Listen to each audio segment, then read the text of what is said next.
Assalamualaikum warahmatullahi wabarakatuh. Di sini saya akan menjelaskan tentang jaringan nirkabel dan seluler dari mata kuliah Komunikasi dan Data.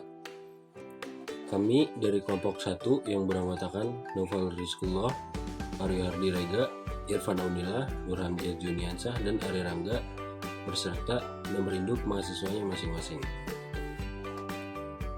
Di sini ada pembahasan. Yang pertama kita membahas definisi jaringan, definisi seluler, dan definisi jaringan seluler.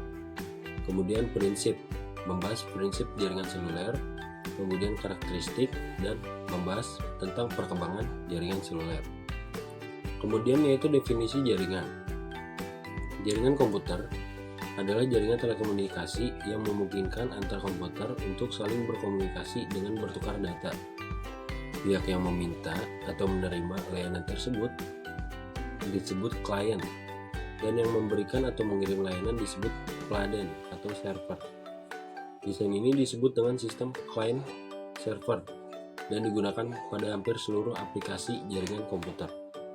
Dua buah komputer yang masing-masing memiliki sebuah kartu jaringan kemudian dihubungkan melalui kabel maupun nirkabel sebagai medium transmisi data. Dan terdapat perangkat lunak sistem operasi jaringan akan membentuk sebuah jaringan komputer yang sederhana. Apabila ingin membuat jaringan komputer yang lebih luas dan lagi jangkauannya, maka diperlukan peralatan tambahan seperti hub, bridge, switch, router, gateway sebagai peralatan interkoneksinya. Kemudian ada tujuan komunikasi dalam jaringan. Tujuan yang pertama adalah membagi sumber daya, misalnya sharing data, sharing printer, CPU, memori, ataupun hard disk. Kemudian bisa untuk komunikasi, misalnya email, instant message, dan chatting. Selanjutnya ada akses informasi, misalnya web browsing. Kemudian kemana arah transmisinya komunikasi data? Arah transmisinya yaitu ada simplex, half duplex, dan full duplex.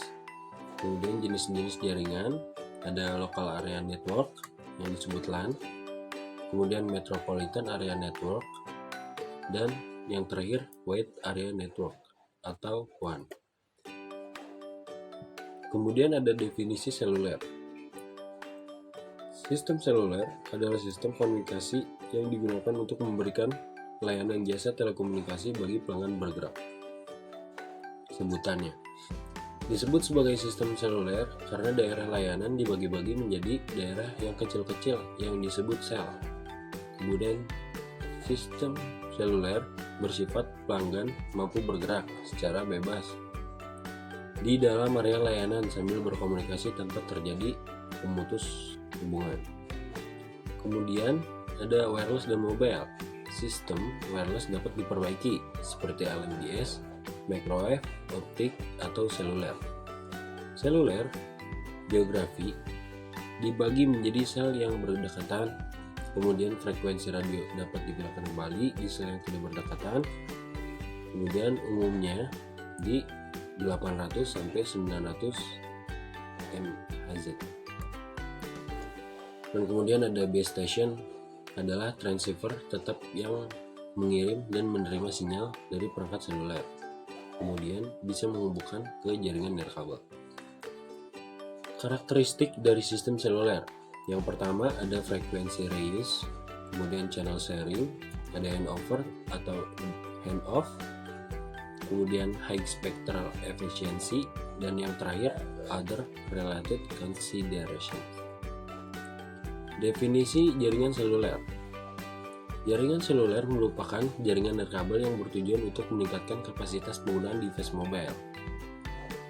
Jaringan ini kemudian bertahan menggantikan penggunaan transmitter dan receiver berdaya tinggi seperti yang digunakan radio komersial saat ini. Sistem yang digunakan pada jaringan seluler adalah sistem-sistem yang menggunakan daya rendah, sehingga lebih cost efektif dalam penggunaannya. Setiap device yang berperan dalam jaringan seluler akan memiliki antena masing-masing menggunakan daya relatif rendah. Dan antara device yang saling berhubungan, contohnya antara device penggunaan dengan BTS akan menggunakan frekuensi yang berbeda agar mengurangi terjadi interferensi ataupun crosstalk. Prinsip jaringan seluler. Sumber daya dan penerima adalah perangkat seperti ponsel, tablet, dan komputer. Sedangkan pesan adalah panggilan suara dan data lainnya, seperti teks, gambar, dan video. Terakhir, sistem jaringan seluler adalah saluran yang memungkinkan transfer data antar perangkat. Setelah sistem push to talk, teknologi seluler ditemukan dan memulai generasi pertama. Jaringan seluler terdiri dari banyak sel termasuk stasiun pangkalan seluler yang mendukung pengiriman dan penerimaan data dengan gelombang radio antara perangkat dan jaringan inti. Jaringan inti adalah pusat jaringan dan berisi dua domain, yaitu CS atau circuit switching dan PS, yaitu packet switching. Karakteristik jaringan seluler tergantung pada medianya. Jaringan nirkabel akan memiliki satu karakteristik atau lainnya tergantung pada rentang frekuensi yang digunakan untuk mengirim.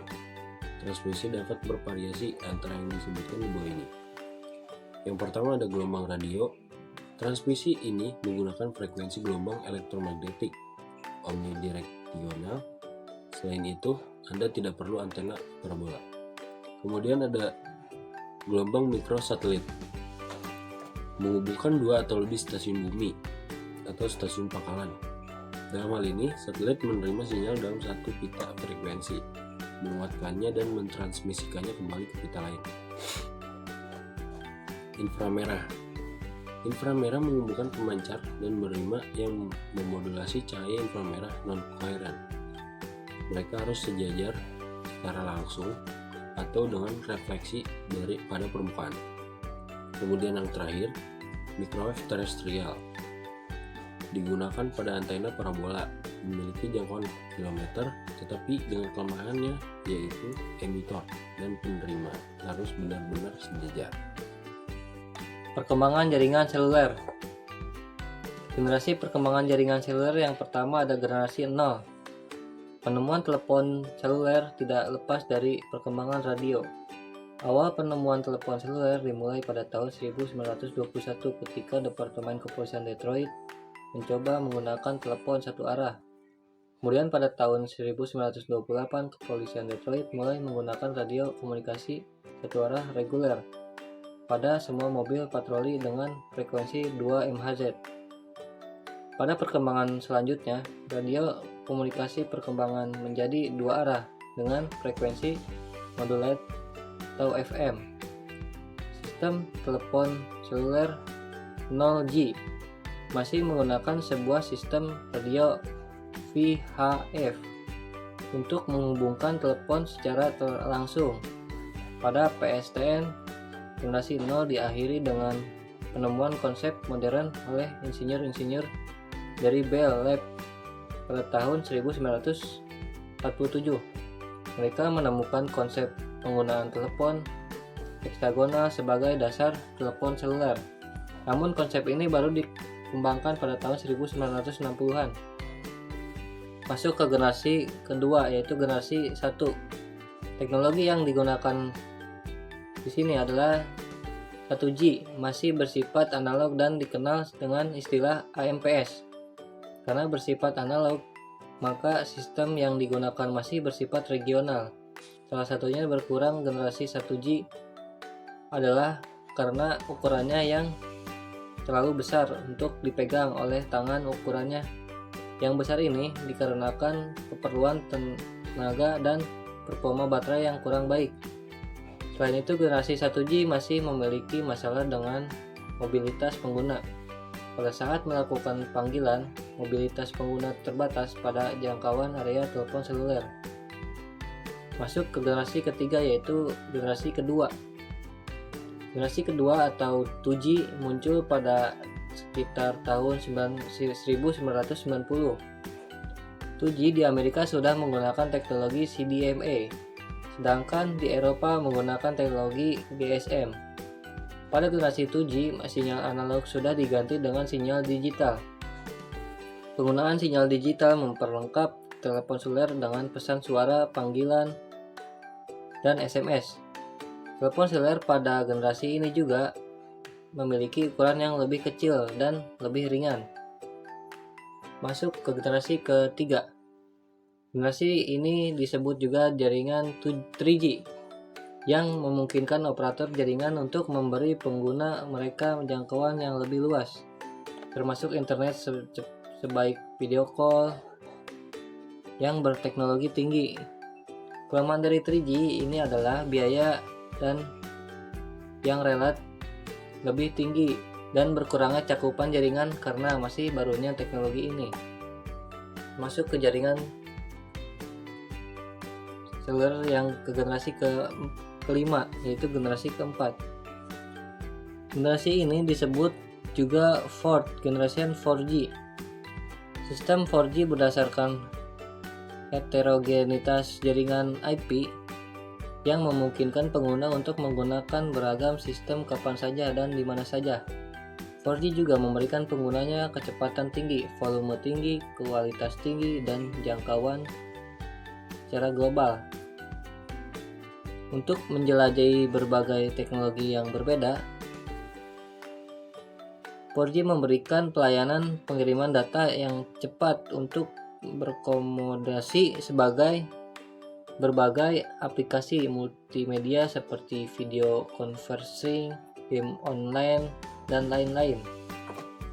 Saya akan membacakan tentang kesimpulan dan presentasi kali ini. Di dunia telekomunikasi nirkabel memiliki perkembangan yang sangat pesat. Setiap 10 tahun mereka mengevolusi jaringan dari generasi ke generasi. Jaringan internet dengan mengembangkan fitur dan teknologi yang memiliki generasi jaringan nirkabel makin meningkat setiap 10 tahunnya. Dalam presentasi kami tadi menjelaskan tentang sejarah sebelum terciptanya jaringan nirkabel hingga terciptanya evolusi generasi ke generasi jaringan nirkabel. Yang pertama ada jaringan 1G, sudah memenuhi basic mobile voice, sedangkan generasi kedua yaitu 2G telah memperkenalkan kapasitas dan cakupan. Ini juga diikuti oleh generasi ketiga yaitu 3G yang memiliki pencarian data dengan kecepatan lebih tinggi untuk membuka gerbang untuk pengalaman broadband seluler yang sesungguhnya, yang akan menjadi diwujudkan lebih lanjut pada generasi keempat yaitu 4G. Dan 5G jaringan seluler yang akan fokus pada perkembangan penggunaan terminal di mana terminal harus mengakses jaringan teknologi yang berbeda. Nirkabel terhubungnya internet global secara global